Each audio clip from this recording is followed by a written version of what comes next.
Welcome to Victory Formation, where Georgia love runs deep and Tennessee love runs deeper with me. Welcome all the cast in. First, I want to welcome an improving, unfortunately missed last week, Mr. Philip Diane. How's it going today, Philip? Doing great, Randall. How are you today? I'm good. As I bring y'all up, give me one impression that somewhere along the way during the show you'll be talking about. I tell you what, Randall, I want to talk about probably just the separation, I think, between Alabama and Georgia and the rest of the field right now.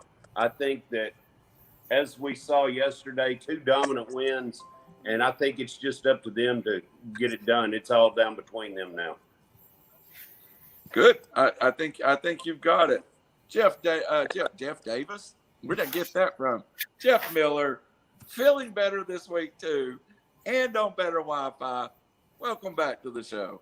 I appreciate it, Randall. I think you kind of got me and Robbie confused there, but I'd really not ever do that again if you don't mind. Well, I've been reading a book about the Civil War. It might have been that too, so I don't know.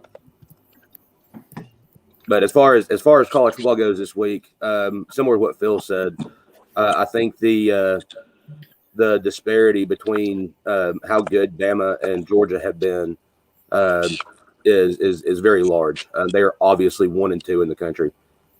Which one's which, I don't know. Oregon fell off, so they're just pulling away from the pack. It's going to be an interesting rest of the season. I just don't think anybody's close to those 2 teams. Arden Scroggins, the world's favorite Bulldog. Well, since they both brought that up, I'll go with this. Something we can talk about. Is Cincinnati good enough to beat Penn State or Iowa now that they've got Notre Dame off? Can Cincinnati be good enough to be the number 3 team in the country? That's a good question. And when we get to these first, I don't think Alabama and Georgia has pulled away. I think there's a third contender, and it may be Cincinnati. We'll get to that in a minute. And joining us from 3R Sports, the star, because I'm on the show, Rods is on the show. I'm going to tell you, we stink. The star of 3R Sports, Mr. Robbie Davis. Hey, thanks for having me. I usually don't start drinking this early on Sunday mornings, but, for you guys, I will. Geoff just rolls it all the way through the night, through the morning. It never stops till now. No, I definitely think Alabama and Georgia have separated themselves. As you said, we'll get to Cincinnati. Lane Kiffin showed he's still immature as a coach, as a play caller. Oh, I'm going for it on 4th down no matter what. And he gave his rationale. It was just him trying to prove a point, and the point was, I don't belong on the field with Nick Saban again. Alabama looked great. Georgia, good God. We talked about it all week. We thought Arkansas was going to cover. They didn't even score. That defense is manly. I think Georgia and Alabama play twice this year. I think whoever loses in Atlanta, there's going to be a rematch in I guess it's L.A. this year. Maybe I can't remember what the championship game is, but I think they play twice. I don't disagree, but let's go ahead and start with the one team that I think can compete. I'll put it this way. I don't know if they can compete, but I will call them the 3rd best team in the country in my mind. Penn State beats an Indiana team we were all hyped up about last week. So let's start there. Penn State shuts out Indiana. Is Penn State the 3rd best team? And we'll start with Philip Dye and then just work our way around the horn. I'm not sure if they're the 3rd best or not. We're going to find out next week. Penn State, I believe, playing Iowa next week, and that's going to be a huge game to decide a lot of stuff. Penn State was pretty dominant yesterday with their defense with shutout. Iowa just manhandled Maryland Friday night. So I think, once that game is settled, I think we're going to have a clearer picture. Looks like Cincinnati's got their way through there. So right now, I believe I'd put Cincinnati at the number 3 spot just for the sheer fact that we've got that game going next week. And I think the winner may jump Cincinnati after that. The world's favorite Bulldog, same subject. Add one little to it. Well, I think After next week, Iowa. does it get decided? I think Iowa right now could be, when the rankings come out, I think they could be the number 3 team with the impressive win over Maryland. Maryland, everybody's all hooped up about their offense, how good they were, and Iowa just kept getting turnovers, shutting them down. And then I think this week you'll see Cincinnati at 5 and then Penn State at 4. And then you got the big matchup next week. Robbie Davis, you were a big believer in this Indiana team early in the year. Does that victory carry any weight with you? I was wrong. No, it Indiana just has fallen off. I guess they can't handle the hype. I think Cincinnati's resume is the third best. Actually, the resume may be the second best or the best, actually. But the eye test gives you Alabama, Georgia. Any order you want to put Iowa, Penn State, Cincinnati right now doesn't really matter because Iowa and Penn State are going to play. But I agree with Arden. That Iowa win Friday night was really impressive. Geoff Miller, you're the Georgia guy. Well, you're a Tennessee guy, but you believe in this Georgia team. Is anybody within striking distance of Alabama and Georgia? I don't think anybody's within striking distance as of right now. It just doesn't appear to be. Georgia's defense is too stifling. I don't think that there is a team. I don't want to say this, but I'm not even sure Bama can get down the field as many times as they're going to need to play with Georgia. I'm really big on Georgia this year. That, like I said, that defense is just stifling. That's a rat poison right there.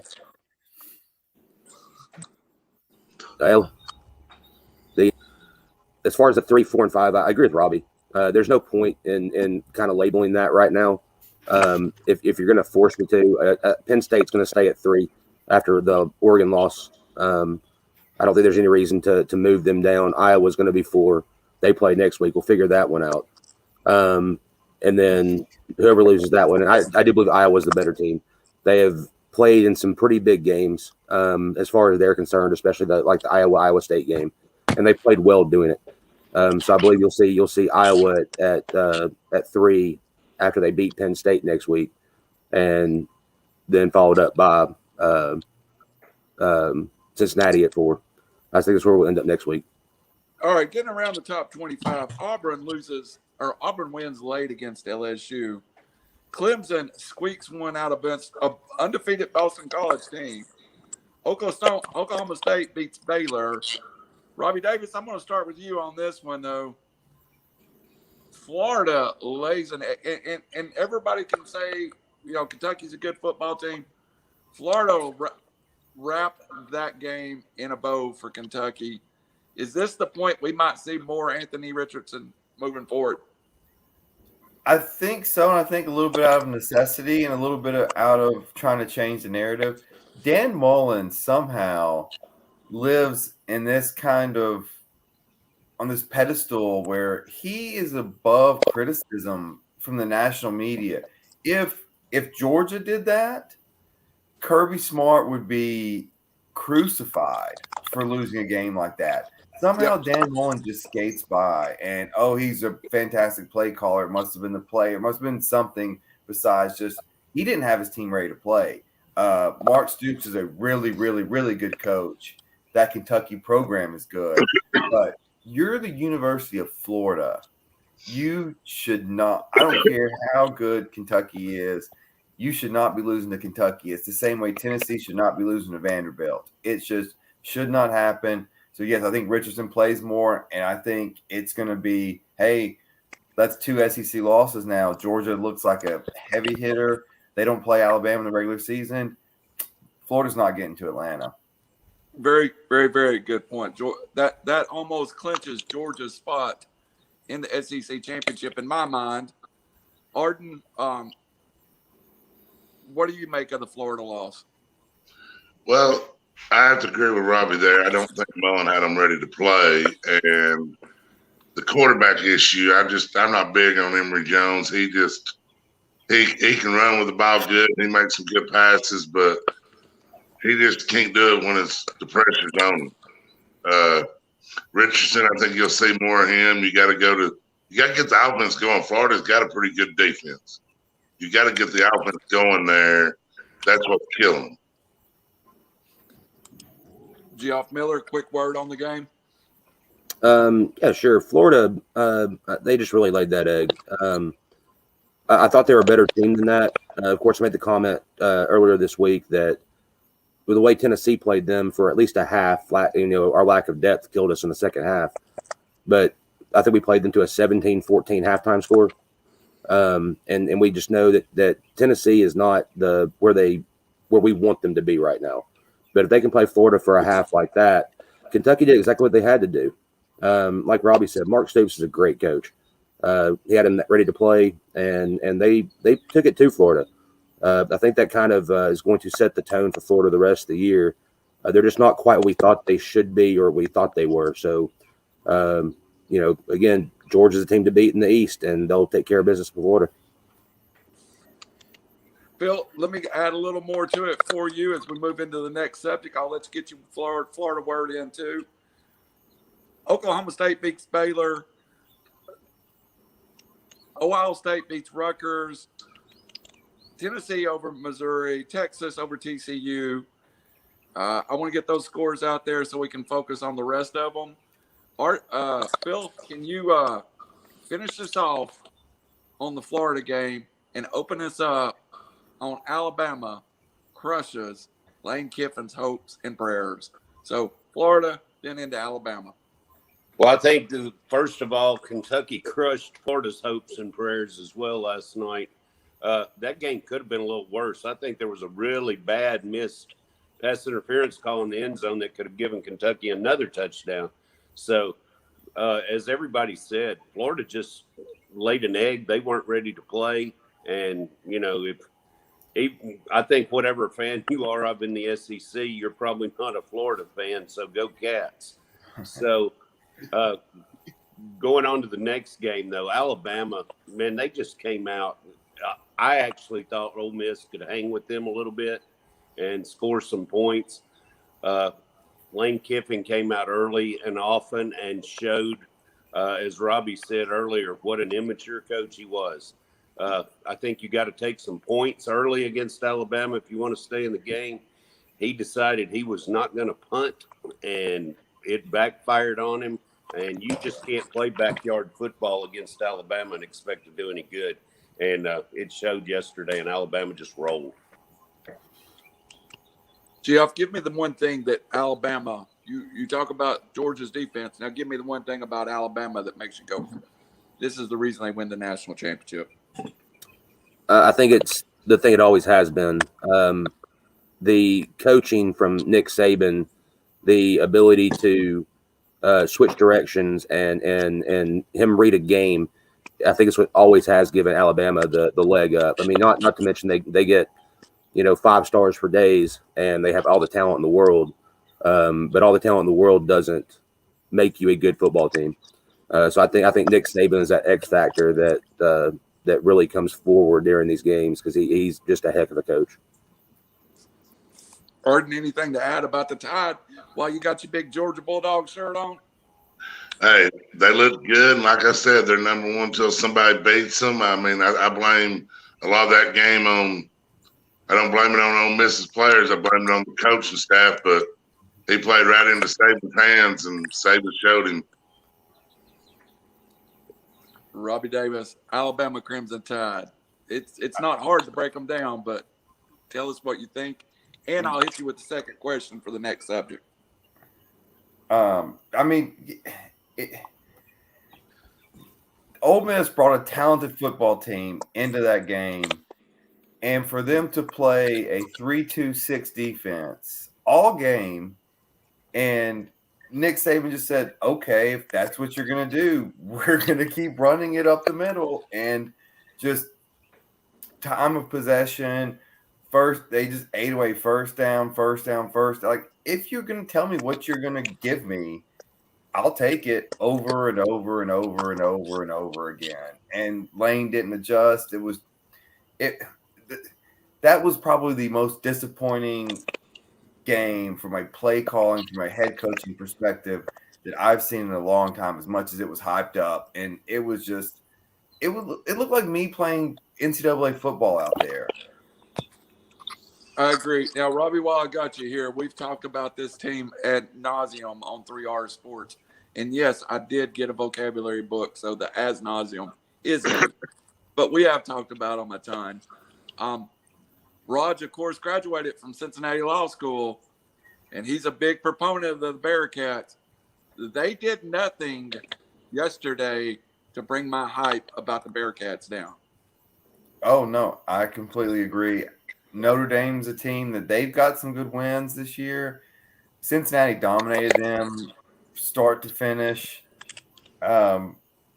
If they don't lose the rest of the season, I don't see any way the committee can keep them out. They have done now. Indiana has fallen down some, but they scheduled Power 5 teams on the road. They have beaten Power 5 teams on the road. Notre Dame, I think, has been in the playoff 2 out of the last 3 years or something along those lines. Like, that's a good football program. Brian Kelly's a good coach that on the road. Yeah, Cincinnati wins out. Let's put them in. Well, not let's put them in. They deserve to be in. Phil Dye, you've also been the other kind of, I think Cincinnati gets their host on one of these shows. So has your opinion changed? And are the Bearcats going to get there? Also, guys, we're running a little late. I want to give you one more subject after we get through this one. At the last subject of college football, I want you to think about it. I'm going to give you some scores. Oklahoma, Ohio State, all the other teams. We pretty well have defined who's the 3. You give me your 4.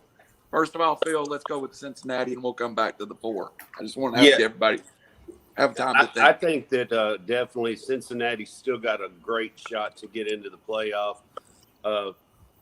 They've done what they needed to do. They've scheduled good teams. Just because Notre Dame's down a little bit this year, not their fault. Notre Dame was undefeated going into that game. They went into South Bend and beat Notre Dame on their home field. Not many people do that. They just don't have a whole lot more to prove, I don't think. And the way that other teams are falling down and as good as they look, that Ritter kid is phenomenal at quarterback as well. And he can play, and the whole team can play, and they're well coached. I just think that they are definitely in if they win out. Arden, you got anything different? I agree with that. And if you even want to go back to it, you might as well call the bowl game last year for Cincinnati a road game when they played Georgia in Atlanta and almost won the game. We had to rely on the last second field goal. Cincinnati runs the table. I think they've earned their way in. And like I said, I think they're a top 5 team, if not top 4 right now. All right, Geoff, drive us home. There's not really much to add on the subject. Cincinnati's played well all year. Like I said, they're well coached. They play good on both sides of the football. They went into South Bend and kind of did what they wanted to with Notre Dame. They look like they're the real deal, and they definitely earned their spot especially if they win out. So nobody should be sleeping on Cincinnati this year. Getting around other teams, of course. Oregon loses last night, double overtime to Stanford. And if you didn't see that football game, that was a well of a football game. I think Robbie Davis had something on that. He's kind of a West Coaster with me. Oklahoma beats a very good Kansas State team. I think for me right now it comes down to Oklahoma. Can Oklahoma wins out? That's my opinion. If Oklahoma wins out, then we'll have the Penn State, we'll have the Big 12 champion. We'll have both Georgia and Alabama, not the Big 12, Big 10 champion. And the Big 12 would only shot to get a team in is Oklahoma. The ACC has none. I don't think the Pac-12 has none. So, Geoff, who's your number 4 if you had to get somebody else in there right now? if I had to get somebody in there right now, I would have to at 4. I'd have to go Iowa. That's my pick. They're good on defense. They played well. They played in some big games. And it's no disrespect to Cincinnati or anybody else, but right now, to me, Iowa is that team. So is your 4 Georgia, Alabama, Cincinnati, and Iowa? No, it would be Alabama, Georgia, Penn State right now, and Iowa. Phil, give me your same thing. Who's number 4? I kind of agree with you, Randall. If Oklahoma can run the table, I think they've got a shot at getting in just because of name recognition and who they are. One dark horse that I really like right now that nobody's brought up, still undefeated, still rolling, and had a great game yesterday. Michigan Wolverines are playing good football right now. Yes. And I think that if anybody can come out of that Big Ten this year, the way they're playing, they may be possibly the sleeper that can sneak into that number 4 spot if they can run the table. I knew I forgot one score, and I kept looking for it. Michigan over Wisconsin, 38-17. I've gotten Phillip. Am I down to Robbie? Has everybody went on this subject? All right, Robbie. Who's the 4? So we started off the college football season with, oh, how refreshing. Ohio State got beat. Ohio State's out of it. We're going to have some new blood. Well, I think it's ultimately going to come back down to Ohio State and what they do to the Big Ten. Ohio State, if Cincy runs the table, then Ohio State's out of it. But I think Ohio State's going to play a role in playing Penn State in the regular season. I think they beat Penn State and then playing Iowa in the Big Ten championship game. And also Michigan, that's a great sleeper pick. They are playing really well. But what in the hell are they doing wearing blue pants?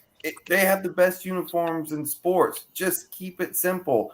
White top, yellow pants. Stop it. Stop with the helmet stickers. Stop with their stupid uniform changes. But I digress. But, I think Ohio State is going to ultimately ruin the Big Ten's chances of making it. I don't think a Big Ten team makes it in. I think Oklahoma, they don't look great, but they're staggering. They're going to stagger through the Big 12. I think they win enough to get in. But, yeah, I think the Pac-10 ACC are done. All right, guys. Anybody got anything else on college football? Are we ready to move on to Don't NFL? count out Michigan State. Don't count out Michigan State. They're playing good football too. Agreed. All right, guys. If nobody else has got anything on college football, let's move on to the NFL. DraftKings, gambling, and departure right before I leave for church. Brother Ron, I'll see you in a moment. Start praying for me now. All right, let's go back to our old layout. You know what? Let's stay with this layout and see how it works because we're kind of in a round table here. Let's start with, we're going to go game by game.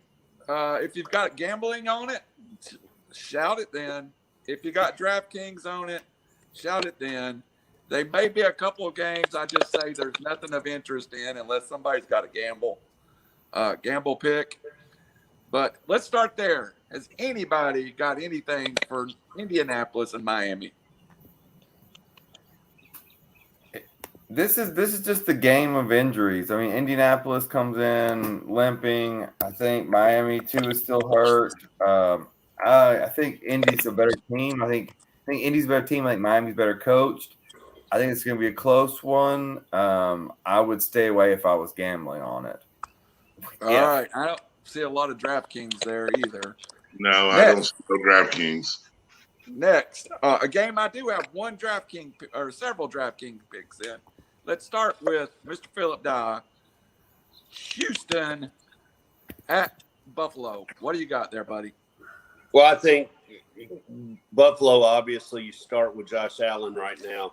Their running game, it's so mixed up, and they're sharing carries up there so much, it's hard to start anybody in their running game. But Josh Allen, I expect to have a big game against this Houston defense today. The receivers should as well. Stephon Diggs has been fairly mediocre so far this year. I expect a big game out of him. But the one deal on DraftKings that I would like is look to Brandon Cooks again. That guy has put up big numbers. I think he's probably around third or fourth in fantasy right now as far as wide receiver points, and he just keeps doing it because he's the only guy they have to go to. So if you're looking for somebody today, I'd say Brandon Cooks.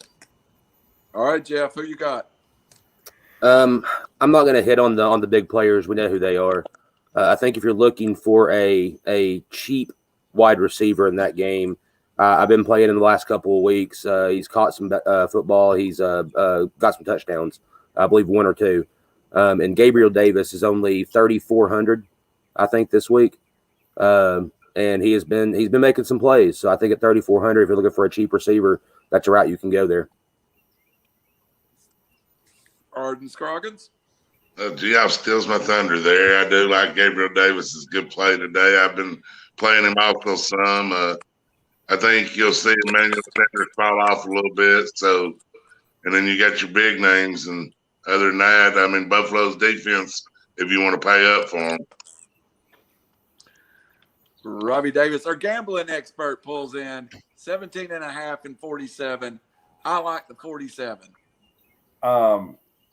Yeah, I mean, my wife makes a guest appearance getting ready for her dance practice. I got dance practice.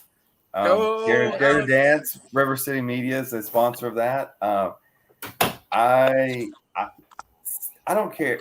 I've been on record saying Houston's the second worst team in the NFL, but they're still professional athletes. 17.5, that's a lot of points.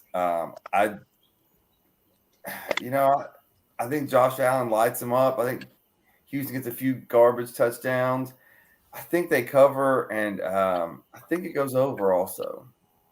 All right, we'll stay right here with Robbie, and then we'll come back through. I think this game is a very interesting one from a gambling side. I don't know if I have anything on DraftKings, but Chicago -3, the Detroit Lions at 41. My first gut was I like that over at 41.5. I like the over, and I'll tell you what. And just kind of my theme from the last comment about professionals showing up for work. Detroit's not very good, but they have played hard. That coaching staff has them playing hard. I think Detroit and Matt Nagy's a sinking ship. I wouldn't be surprised if Detroit wins this game outright. They just play harder, and they're building, and Chicago seems to be falling apart. I would tend to agree with Robbie on that one. Phil, do you have anything that can sneak out? Because I do have one sneaky play in here. I don't know if it's sneaky, but I know it's not sneaky. I do like DeAndre Swift. Yeah, that's the only thing I would say. DeAndre Swift, he's one of the top running backs right now in fantasy. You're not going to get him cheap today, though. So I don't know if it's worth to play against a pretty good Bears defense. You can't go with Allen Robinson right now. He's too undependable. He's had 4 straight games of under 40 yards. So I really would just kind of stay away from the DraftKings on this game. But I do kind of disagree with you on the over-under. I like the under in this game. Chicago's got a good defense and a terrible offense, and they should be able to hold Detroit down a little bit. But I don't see them getting more than 20, 21 points either. So I think this game ends up in the 30s and goes under. Nice call. That's why we're here. We all can't agree all the time. I'm with you. I would say I do like the over, but there's a good under your case is valid. Geoff Miller, come on, give us one of your famous sneaky plays. Well, start with the betting side of things, I agree with Robbie. It wouldn't surprise me at all if Detroit just flat out wins this game today. That's probably the route I'll go there. But if Detroit wins, it is an over game, right? You have to go. Oh, Detroit. yeah, definitely an over game. Definitely an over game. What did you say, at 41? 41.5. Yeah, that's too low. It's definitely an over game. And as far as sneaky plays go, I don't know if it's sneaky or not. He's kind of emerged as their number one receiver there. But Cephas is only $4,000. If you're looking for a guy in a price range right there, I realize he only got one target last week. But over the first 2 weeks, he got, I think, 6 and 7 targets. So they're not scared of throwing the football. He's being looked at. I don't expect that one target from last week to stick again. So look for Cephas if you're looking at that $4,000 range. I know Arden Scroggins has got to like his dog DeAndre Swift in this game. Oh, DeAndre, I mean, if you want to pay up for him, he can catch the ball great out of the backfield. He's not cheap this week, but I don't think he's a bad play. I do worry because the Bears do have a good defense. I think the Bears defense is a good play. I think you can see them get a touchdown today. And I think Justin Fields has a good game. I think the Bears win this game. I think Justin Fields just went against a really good defense in his first start last week. I think he runs around on this defense some and has a pretty good ball game, and I think the Bears win the ball game. All right, we'll just hold you right there, Oregon. I like this ending on one subject and starting with the other one. It makes it easier for me to remember where we're at. Let's just move on to who in the world and Carmen Sandiego and who's going to play wide receiver for the Tennessee Titans. The Tennessee Titans are a 6-point favorite, total of 45.5. I do like those cheap wide receivers because last I knew, and I think it's official, A.J. Brown and Julio's out in that game. A.J. Brown and Julio are both out. I think if you can pick the right wide receiver from this game from the Titans that goes off, that could be your Millie Maker team. And Chester Rogers seems to be on the same page with Tannehill. And I think Chester Rogers is a very valuable play today.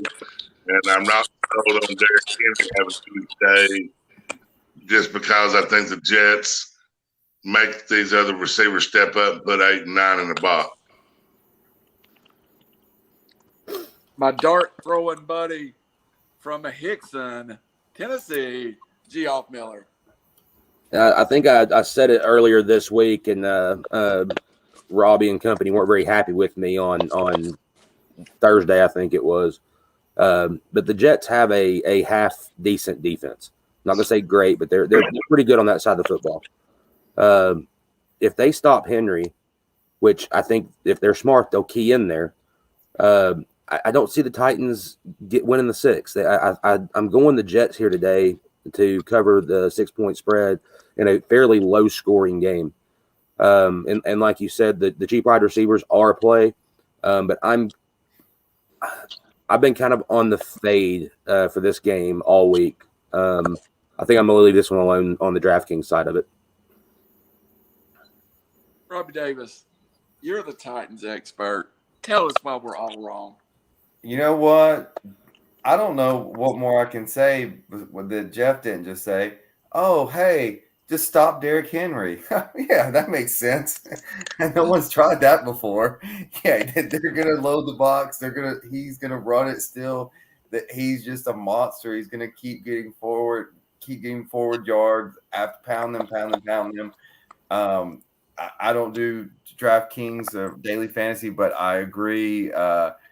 Rodgers would be a good play today. They're going to get the play action. It's going to open up as it always does because, yeah, you can say you're going to load the box and everyone's got a plan to get punched in the mouth. I still think Tennessee covers. The Jets are horrible. I would still I don't know. I imagine Henry's probably too expensive to play in a game like this. But I would look at Rodgers for a good value play. I'm going to disagree with everybody real quick. I think the play at wide receiver is Westbrook. I agree. I think that's the play, but we'll see. All right, Robbie Davis. I want to get your thought on this game before we go much farther, because I think it is the game that maybe defines Kansas City's season. There is no way the Chiefs can go 1-4. So I think in my head, this is the week the Chiefs just get 1-3, get better. But it also means the Eagles are 1-3.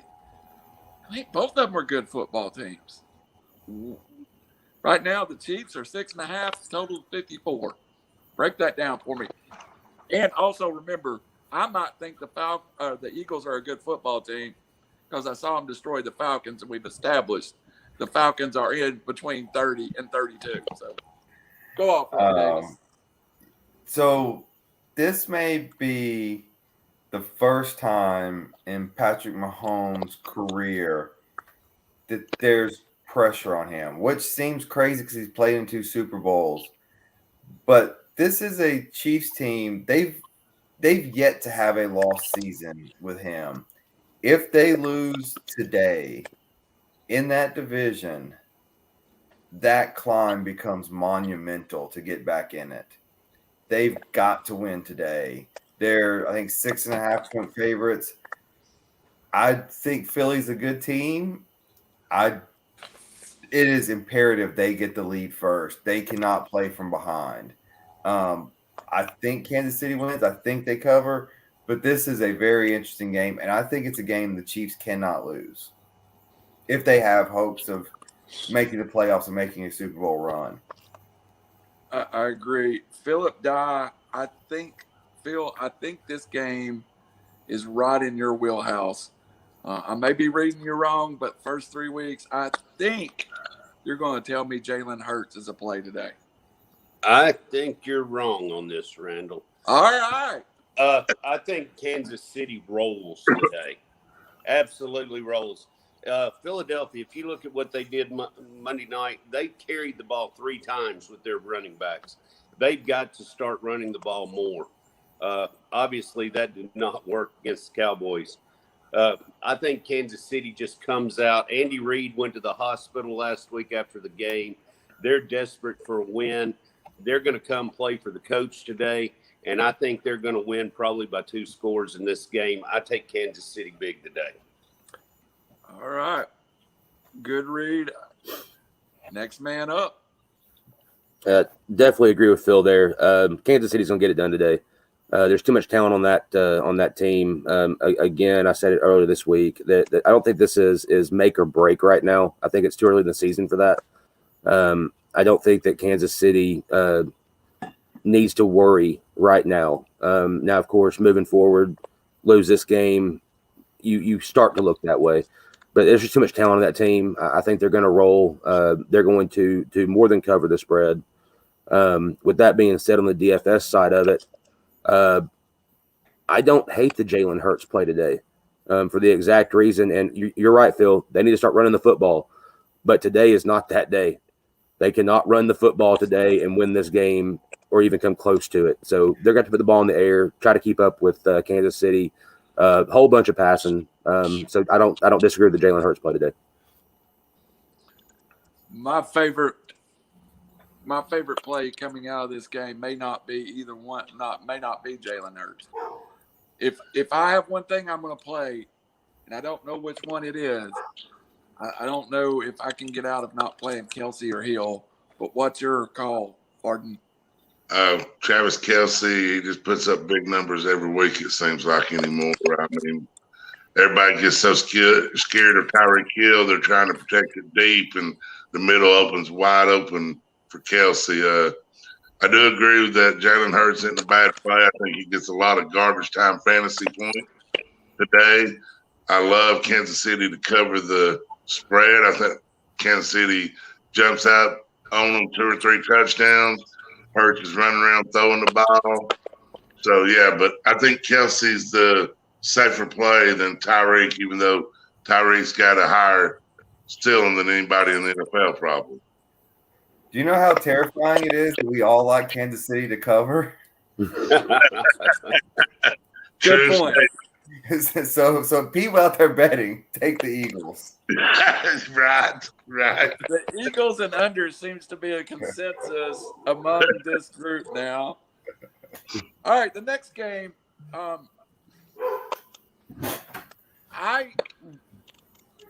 know this game is a good a good DraftKings game. I know this game is a good game. I don't have one grip on it, except I think Dallas defense is a good play. Carolina Panthers, Dallas Cowboys. Cowboys are a 4-point favorite. The total, 51.5. Arden, start us off there. I actually like the under in this game. I think Carolina does have a legitimate defense. I think you can see this game being a 24-21 ball game, 24-17.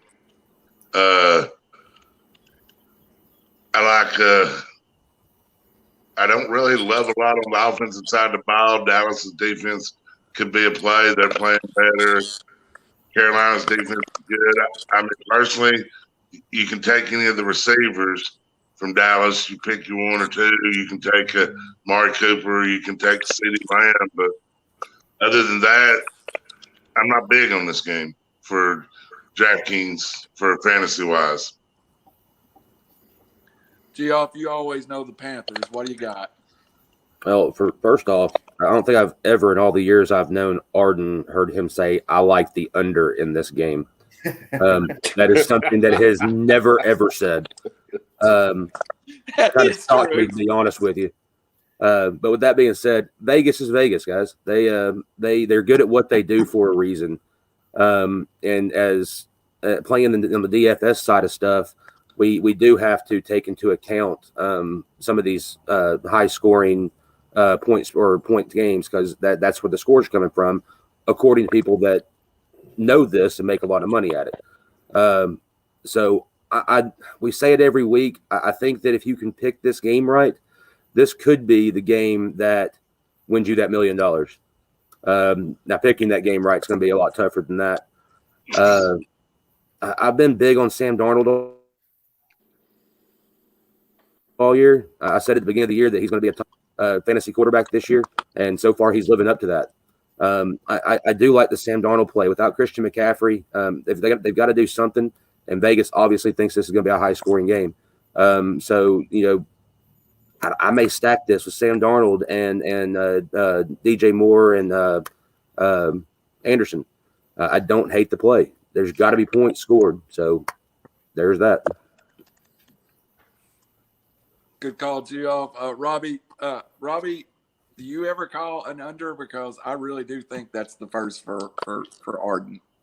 So this is for people that like both college football and the NFL, and we watch them all. This is where the mind tricks start playing on you. You watch football all day yesterday, and you just see points being scored and scored and scored, and these unders look ridiculous, and you forget how much slower the college game is versus the NFL.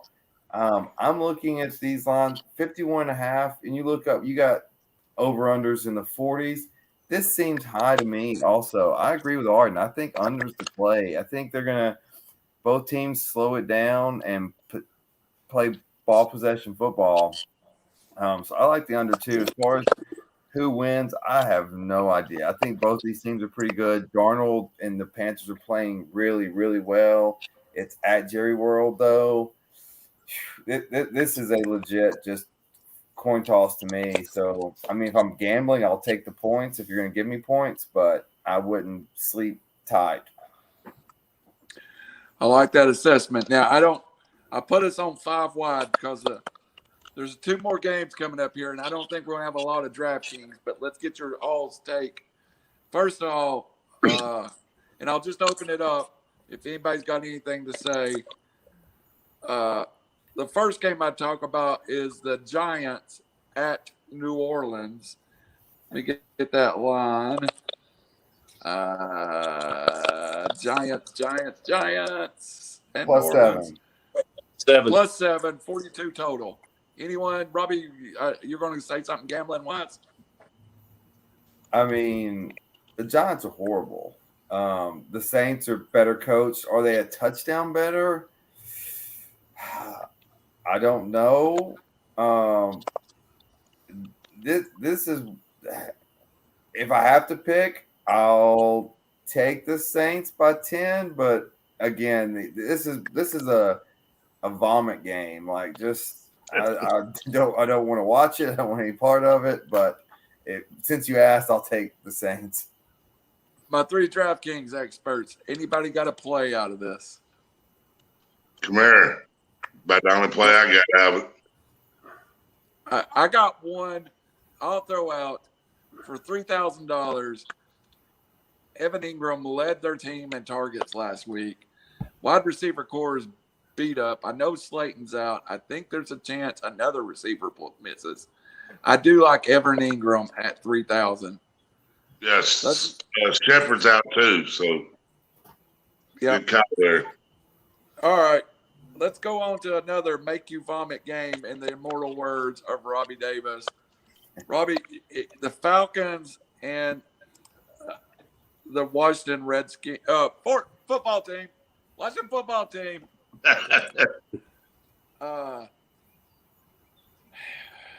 Let's see what that mess is. It's Washington -1.5. Now, I'm going to give you a gambling tip.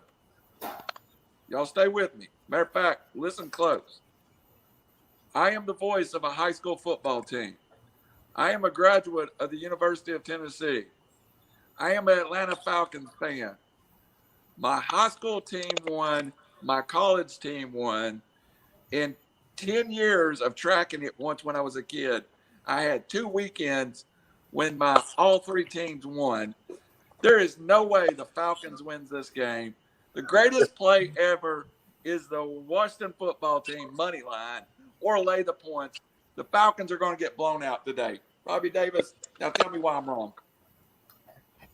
Well, I mean, the Falcons, it's the most Falcon thing possible to decide to be horrible a year that there's really no good quarterback prospects coming up. And so they're just going to miss a whole high round draft pick again. I was sitting there last week and I'm like, wait, how's Pitts not having any catches? Is he playing? The Falcons are squandering talent on talent. Yeah, I mean, at home, it's going to be a light crowd, I imagine, or they're going to be all in the Delta Club. No one sits in seats anyways.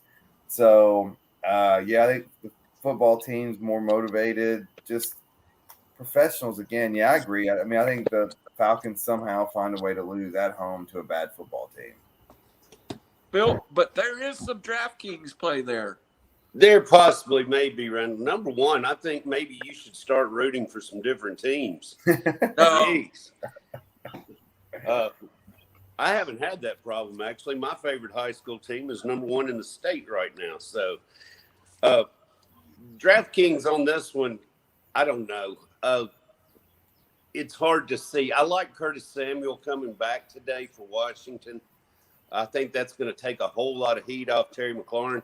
And I think he's going to have a huge game. I think Henneke, for a small price, is going to have a big game today. I'm pretty sure, is he not from Atlanta? I think so. Homecoming for him. I don't know. There's not a whole lot to do in this game as far as I'm concerned. Matt Ryan has just laid an egg lately. His drop back percentage as far as yardage is terrible, probably 5 or 6 yards per drop back. And I just don't see anybody but Ridley really getting anything done for Atlanta. So as far as I'm concerned, I'm kind of staying away from this on fantasy. Mr. Geoff Miller. Again, I'm fading this game. I'm so jaded by the Falcons at this point. They can't seem to get out their own way. It all started, Super Bowl 4 years ago, whatever it was. That'll end Geoff's turn. Let's move on to Well, I think I believe this is Ridley's week to go off. I ain't saying Atlanta wins. Football team's defense ain't been as good as everybody thought it was going to be this year.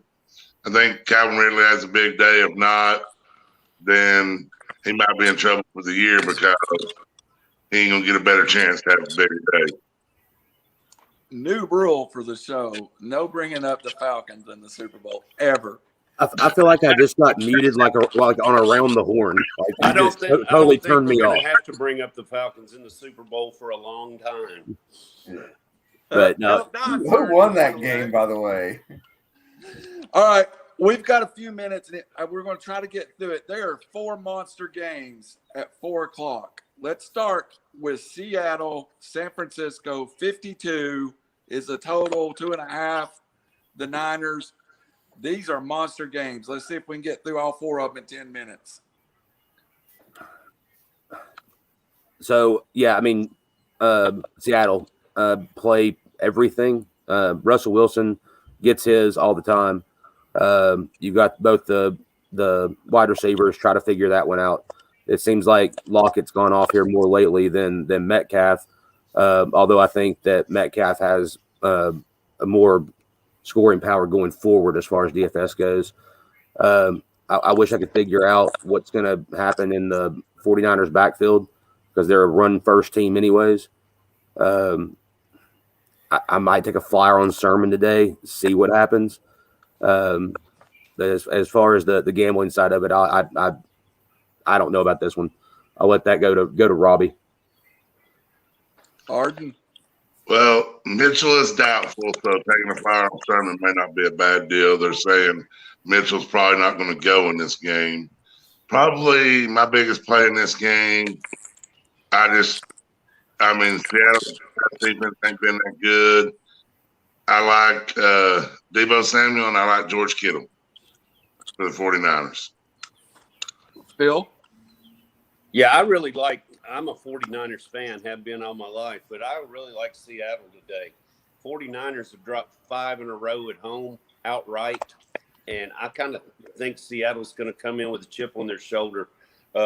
Tyler Lockett last year in their meeting scored 33 fantasy points in one game, and the last time they played, I believe, that was the first meeting maybe, and the other one, DK Metcalf had 12 catches and 160 yards and a couple touchdowns. So I think their wide receivers are going to pose a big problem for San Fran, who is going to have trouble moving the ball today. So I really like Seattle in this game as much as I hate to say it. Robbie Davis. Yeah, I think either of the Seattle wide receivers are play. If Lockett and Wilson are on the same page and they find a weakness, they will light you up. Risk versus reward. Hey, I think it's going to be a lot of points scored. I think Russell goes at it. I think I like Lockett as a play, and I think Seattle wins also. Go ahead and handicap. And if anybody, I don't think anybody's got DraftKings plays out of this next game. But let's get Robbie. We'll start with you, and then if anybody has anything else, the Ravens and Broncos a pick on total 44. Broncos at home. Bridgewater's running an offense really well. I'm still intrigued by the Ravens and what we've seen the last couple of years. I think home field makes a difference here. It's essentially a pick 'em, 1-point spread. The Ravens are actually favored, so 3 points for the home team. Vegas thinks the Ravens are a little better. I like the home team here, and I don't know if I would play anybody from this game, though. Well, I know Lamar Jackson's going to have a 40 burger because he's my fantasy quarterback. But besides that, anybody like anybody in this game? Well, I think Lamar Jackson, for first 3 games this year, Jackson's thrown for over 200 and rushed for 50.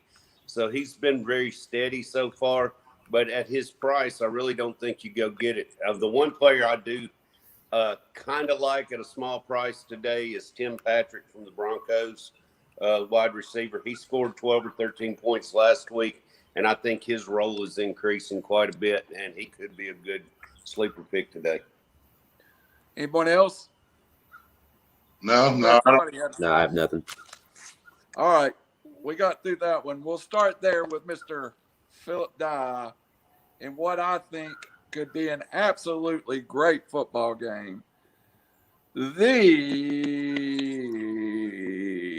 Pittsburgh Steelers at the Green Bay Packers, 45.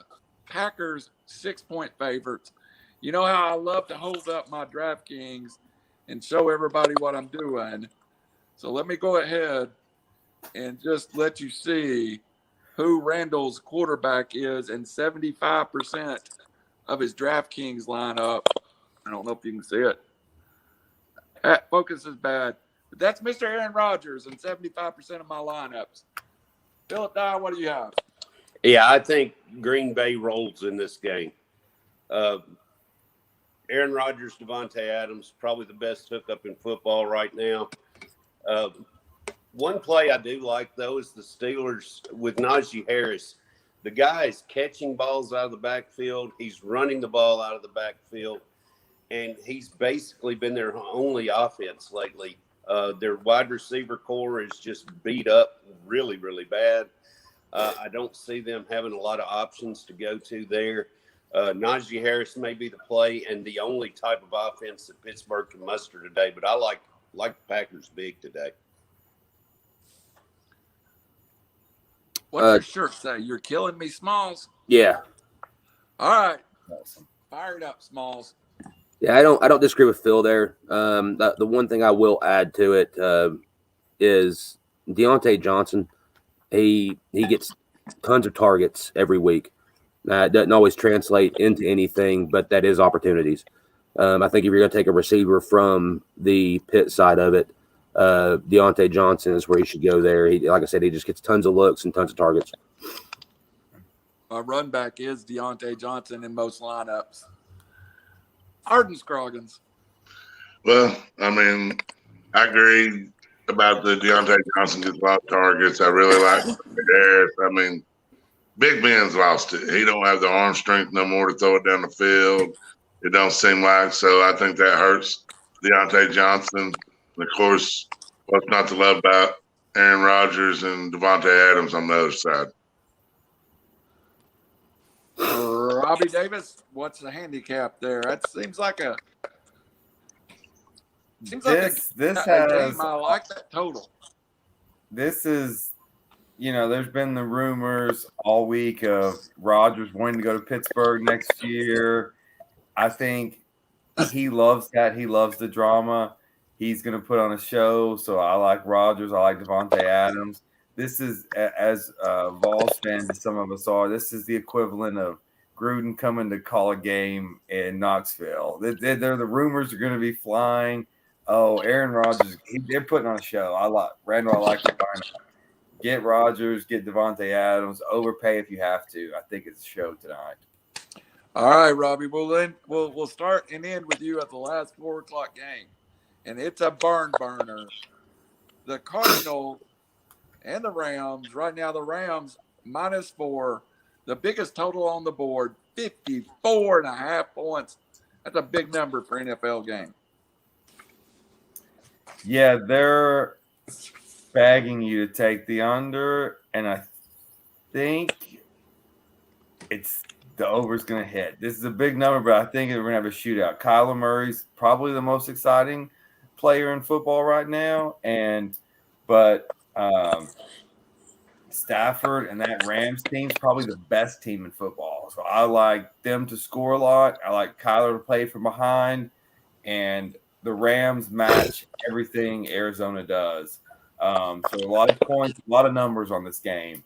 But I like the Rams, and that 4 points, that's a tricky one.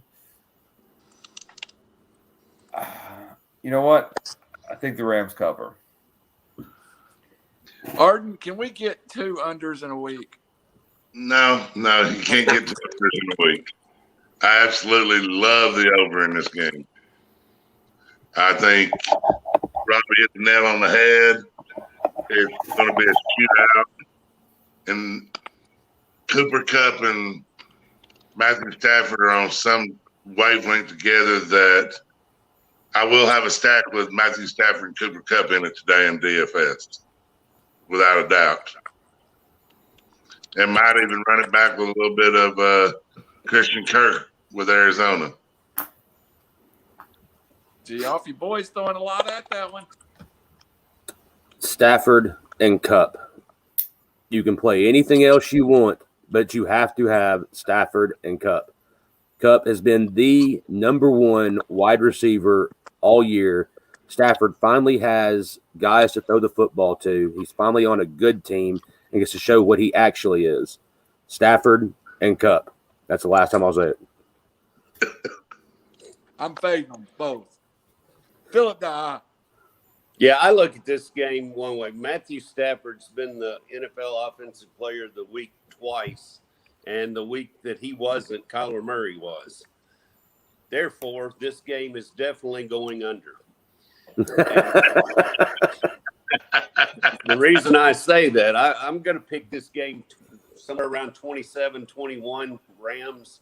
I just think the Rams defense, I know both these teams have scored a lot of points, but they haven't played, or the Cardinals haven't played the Rams defense yet.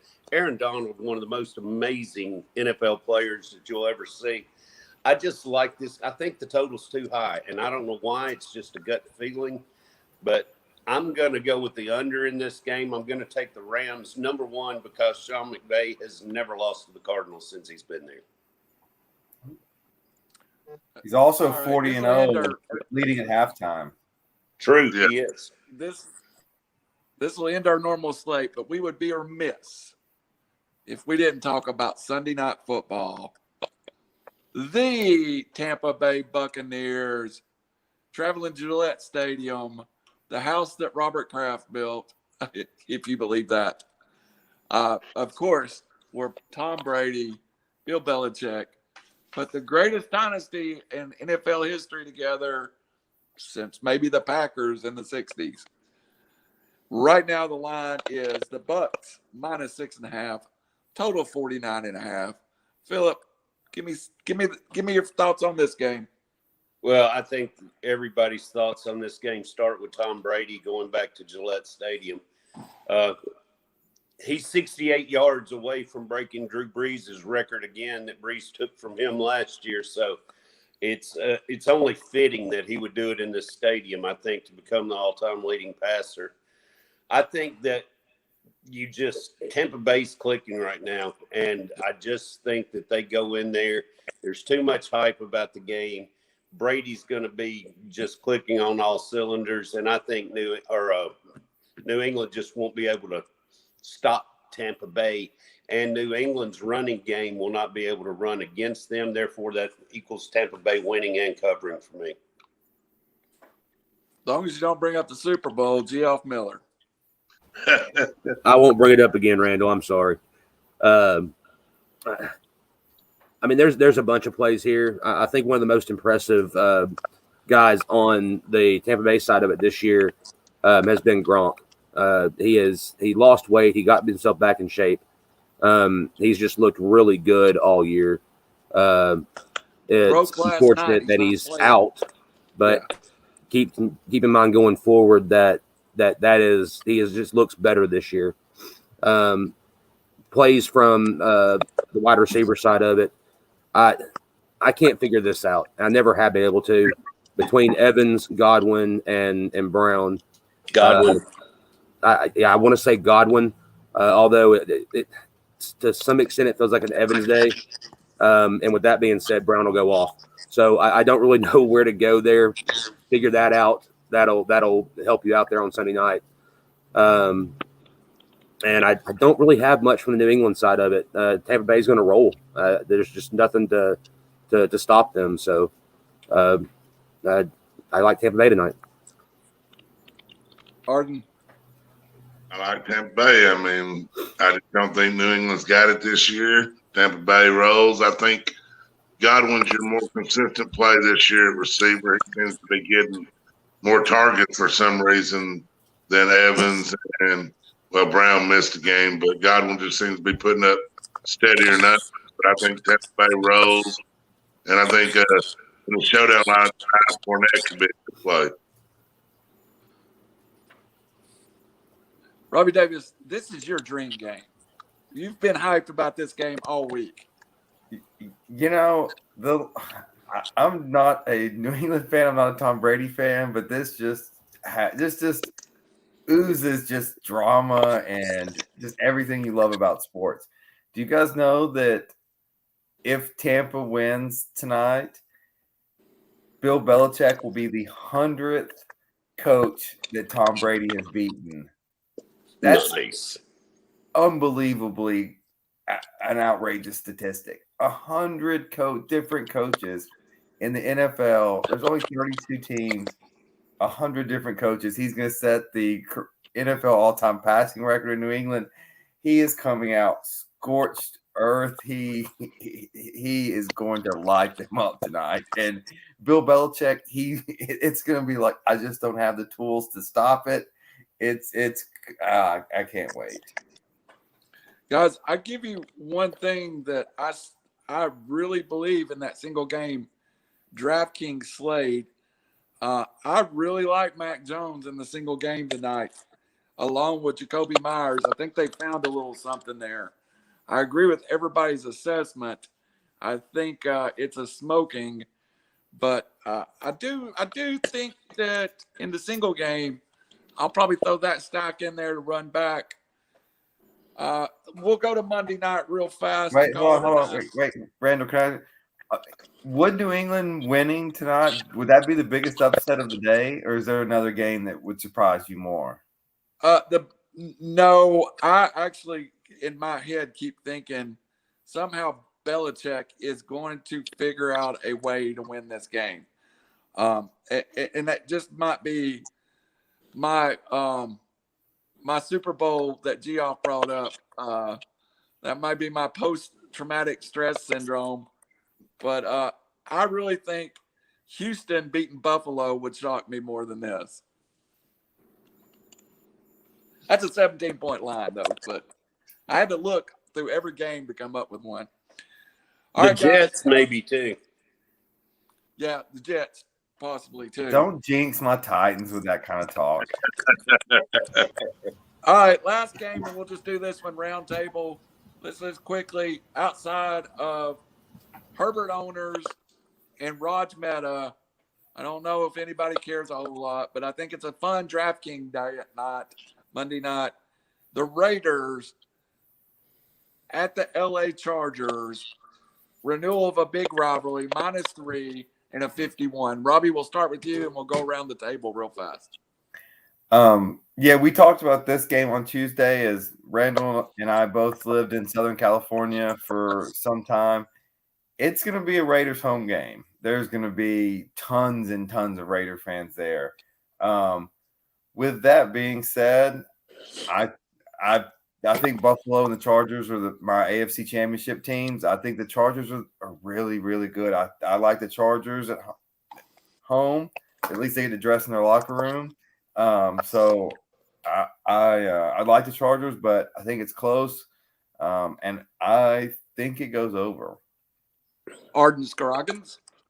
I like the Chargers also, and everything Justin Herbert's shown, everything you want to see out of the quarterback for 2 years. Mike Williams has stepped up. He's got Keenan Allen. Chargers just look like a well-rounded team, and I'll take the Chargers in the over also there.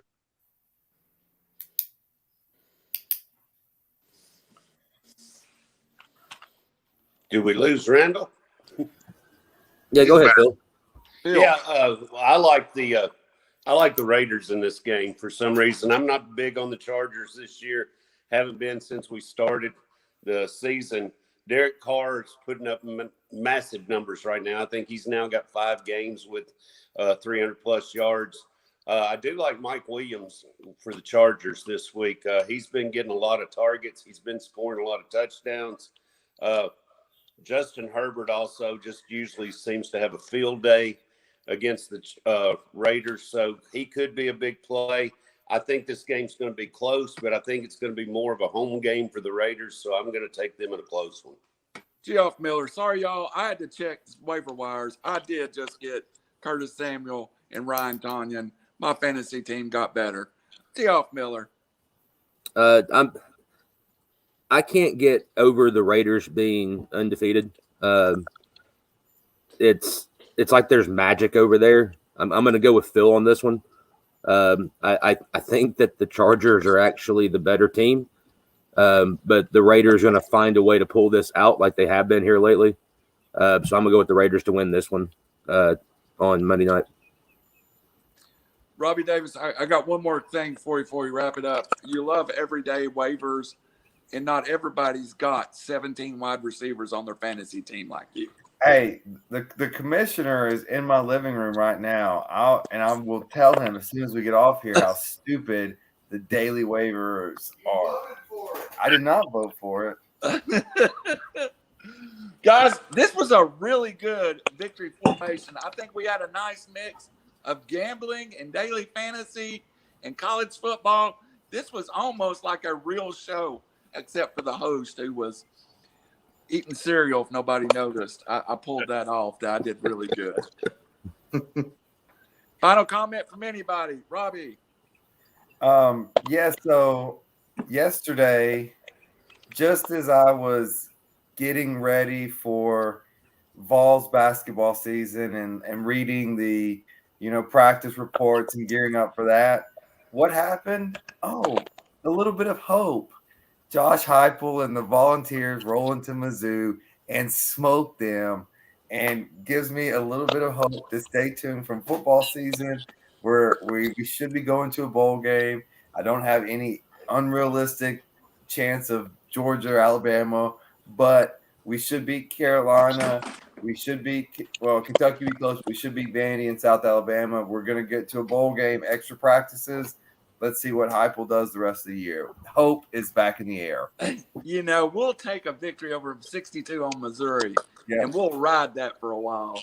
Yes. Arden Scroggins, Well, you got? my last words are 99-0 over 2 weeks. Go Dogs. Geoff Miller. Go Vols, go Braves. I'm glad somebody brought the Braves up. Of course, we are a football-based show, but Philip Dye. Yeah, I'm going to leave everybody with a little bit of trivia today. Tonight, Tom Brady could beat New England, and that would be the 32nd team he has beaten. And he's beaten every team on the road except for one other besides New England. That would be the Seattle Seahawks. So that's the only thing he has left to do. Wow. That's a good one. Yes, sir. Final word from me is I do think SEC football, there is not a better show in the world. I said it, and this will be my final thought. I'll head to church after getting out. I started this year so jaded with Josh Heupel that I feel like I should be in an abuse shelter when it comes to college football coaches. I've been through it all. And I started the year going, I am not going to start believing in this guy. I'm not going to care. And yesterday, I found myself talking to a friend during the game going, look how fast that offense goes. Nobody can keep up with that pace. Look at that. That's something different and special. I officially got a Josh Heupel man crush yesterday. It took 5 weeks into the season. So that's it. So, all right, everybody. May everybody win $1 million and have fun. Victory formation is gone.